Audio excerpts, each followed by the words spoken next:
Inamin ng kapuso star na si Bea Alonzo, na pagdating sa pagmamahal, obvious daw na all out siya kung magbigay, saad niya sa Luis Listens ng Kapamilya TV host na si Luis Manzano.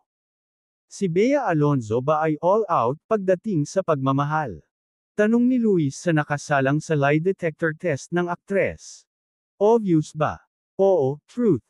Sundot naman ni Luis, ang klase raw ba ng pagka-all out ay ang cliche na sinasabing wala nang tinitira para sa sarili. Sagot ni Bea, dati.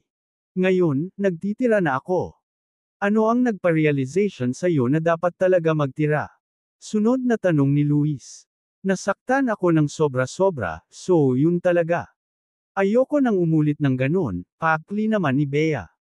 Nang tanungin naman siya ni Luis, kung paano siya nag-cope sa sakit na naramdaman, naikwento na lang ni Bea Alonzo, na sapit daw ng kanyang pinagdaraanan ay bigla na lang siyang napaiyak habang nag-gym.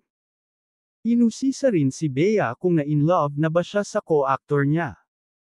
Every love story na ginagawa ko and every co-actor na nakakasama ko, nai-inlove naman talaga ako. Kailangan yun saad ni Bea. You have to find a trait or anything about your partner, that you can fall in love with.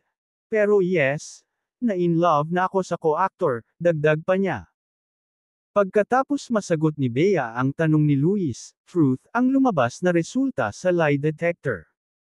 Ibig sabihin, nagsasabi ng totoo ang aktres. Pero hindi na ito nasundan pa ng kasunod na tanong, kaya hindi na napangalanan pa ni Bea Alonzo, kung kaninong co-actor siya na in love. Matatanda ang isa sa mga talagang pinag-usapan sa usaping pag-ibig ni Bea Alonzo, ay ang hiwalayan nila ni kapamilya star Gerald Anderson. Samantala, ngayong taon nakatakda ang kasal nina Bea at Dominic Roque. Proud namang sinabi ni Bea sa publiko, kung gaano ka-consistent si Dom, hanggang ngayon.